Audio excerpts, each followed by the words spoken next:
Hello दोस्तों, आज हम बात करेंगे एबीएम का फर्स्ट मॉड्यूल के यूनिट 6 के बारे में, जो कि Indian economy and various sector of economy से रिलेटेड है। आइए हम देख लेते हैं कि जो इंडियन इकोनॉमी है इसका ग्रोथ का यानी इसकी हिस्ट्री क्या रही है। अगर हम इंडियन इकोनॉमी की हिस्ट्री की बात करें तो the average growth rate of Indian economy over a period of 25 years since 1980 to 81 was about 6%। अगर हम 1980 और 1981 से 25 साल की बात करें तो इसमें 25 साल की अगर हम बात करें तो लगभग में 6% इसमें क्या हुई है, वृद्धि हुई है। वही अगर during the year 2000 and 2001 to 2007-08 यानी 2001 से लेकर के 2007 और 2007 टू 2008 की अगर हम बात करें तो इसमें जो ओवरऑल प्रोग्रेस हुई है वो 7.20 हुई है। Various sector of Indian economy, अगर इंडियन इकोनॉमी के वेरियस सेक्टर की अगर हम बात करें तो इसके 4 इम्पॉर्टेंट सेक्टर हैं। पहला सेक्टर है एग्रीकल्चर, दूसरा है इंडस्ट्री, तीसरा है MSE micro and small enterprises और चौथा है सर्विस सेक्टर। एग्रीकल्चर सेक्टर को दोस्तों प्राइमरी सेक्टर भी कहा जाता है और सर्विस सेक्टर को सेकेंडरी सेक्टर के नाम से जाना जाता है। यानी जो प्राइमरी सेक्टर की अगर हम बात करें तो वो आएगा हमारा एग्रीकल्चर, और एग्रीकल्चर एक ऐसा सेक्टर है जिसमें सबसे ज़्यादा एम्प्लॉयमेंट प्रोवाइड कराता है। एग्रीकल्चर सेक्टर जो है सबसे ज़्यादा क्या प्रोवाइड कराता है, एम्प्लॉयमेंट प्रोवाइड कराता है।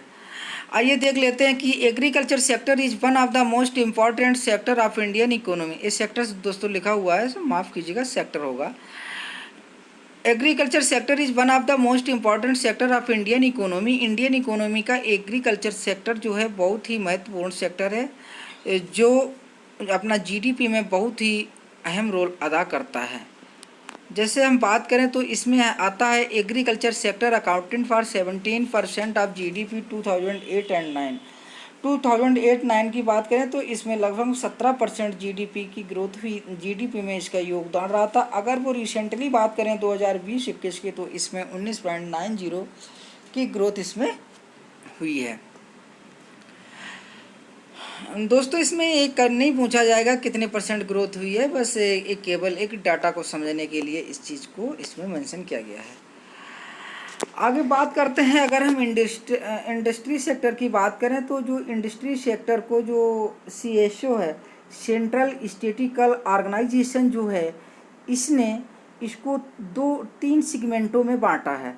इसके 3 सेगमेंट हैं। वो 3 सेगमेंट क्या हैं, यानी 3 कंपोनेंट क्या हैं, यानी 3 भाग कौन कौन से हैं जो सीएसओ के द्वारा बांटे गए हैं। Mining and quarrying, mining and curing, manufacturing and electricity, gas and water. ये सीएसओ के अकॉर्डिंग है।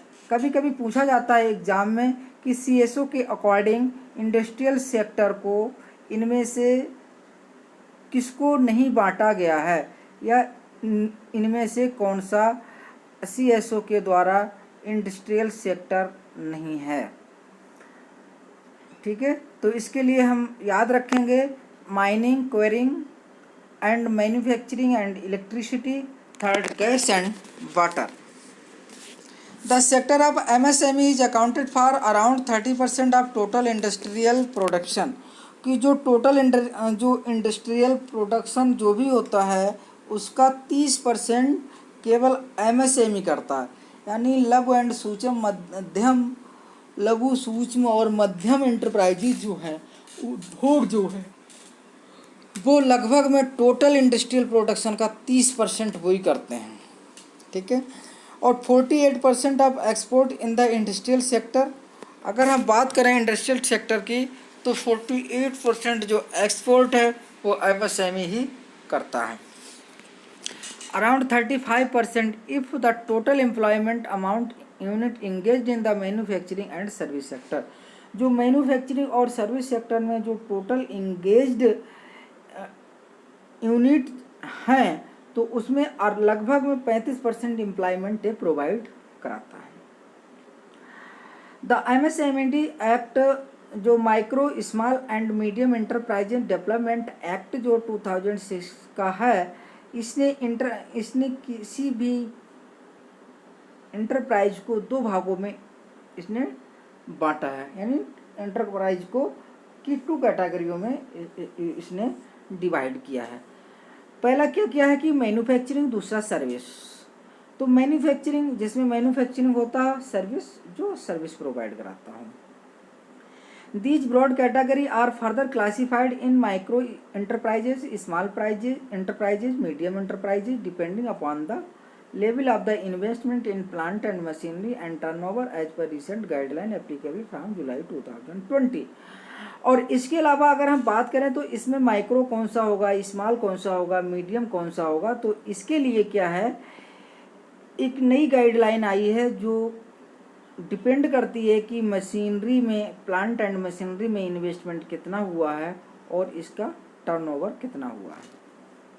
The sector accountant for 2/3 of India GDP। ये जो सर्विस सेक्टर होता है, इंडिया की GDP का लगभग में 2/3% मतलब ये अपना योगदान देता है।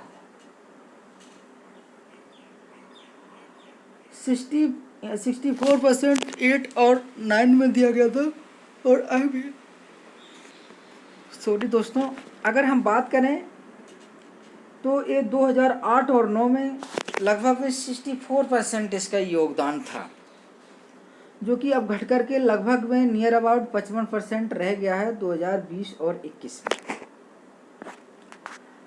60% of employment comes from agriculture sector.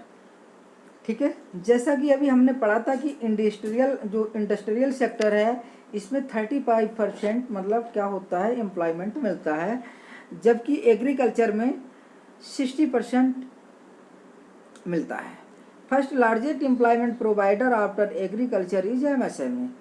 अगर हम बात करेंगे फर्स्ट मतलब एम्प्लॉयमेंट प्रोवाइडर कौन, एम्प्लॉयमेंट प्रोवाइडर कौन सा सेक्टर है एग्रीकल्चर के बाद में, तो वो आपका MSME सेक्टर आ जाएगा, क्योंकि MSME sector near about 35% employment देता है, जबकि एग्रीकल्चर 60% देता है। Classification of MSME sector. अब MSME सेक्टर को इन्होंने क्या किया है कि जो एज पर रिसेंट गाइडलाइन है MSME क्लासिफिकेशन 2020 की, तो इसमें इन्होंने कहा है कि अगर कोई भी इंटरप्राइज में, किसी भी इंटरप्राइज में जिसका मशीनरी में इन्वेस्टमेंट, प्लांट एंड मशीनरी में जो इन्वेस्टमेंट है 1 करोड़ है और टर्नओवर उसका 5 करोड़ तक है, तो वो माइक्रो स्मॉल यूनिट में आएगा, यानी माइक्रो इंटरप्राइज में आएगा। अगर उसका प्लांट एंड मशीनरी अगर उसकी 5 करोड़ है, इन्वेस्टमेंट प्लांट एंड मशीनरी में 5 करोड़ है और टर्नओवर 50 करोड़ तक है, तो वो आपका स्मॉल इंटरप्राइज में आएगा।